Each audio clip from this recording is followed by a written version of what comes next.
Oui, vous nous proposez à travers cette délibération de réviser les attributions de compensation au profit de la ville de Saint-Étienne, notamment dans le cadre du pacte financier et fiscal 2021-2026 dont nous avons beaucoup parlé dans une autre assemblée lors du dernier conseil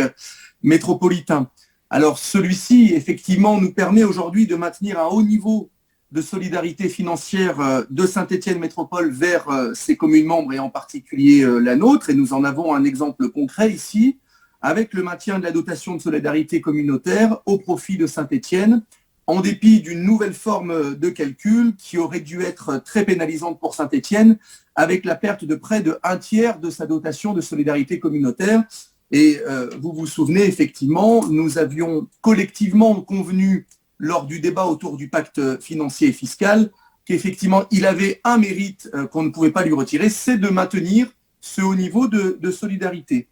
Toutefois, nous tenons à rappeler ici notre vive opposition à ce pacte financier et fiscal qui a entériné, je le rappelle, et naturellement, ça n'apparaît pas dans cette délibération, une hausse d'impôts tout azimut, touchant à la fois les entreprises et les ménages, notamment avec une augmentation significative de la part métropolitaine de la taxe foncière à laquelle sont assujettis certains foyers stéphanois.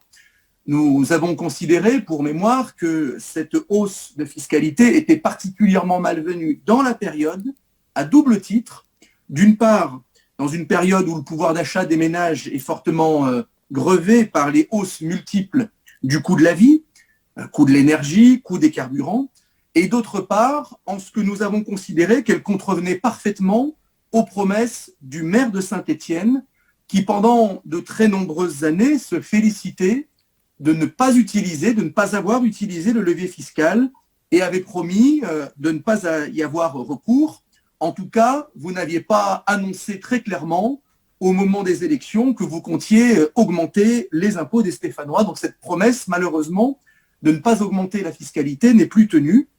Les Stéphanois savent que nous avons refusé les hausses d'impôts, que la hausse de leurs impôts, que vous avez décidé à Saint-Étienne Métropole. Et donc, par cohérence, puisque vous nous invitez à l'être, nous voterons naturellement contre cette délibération.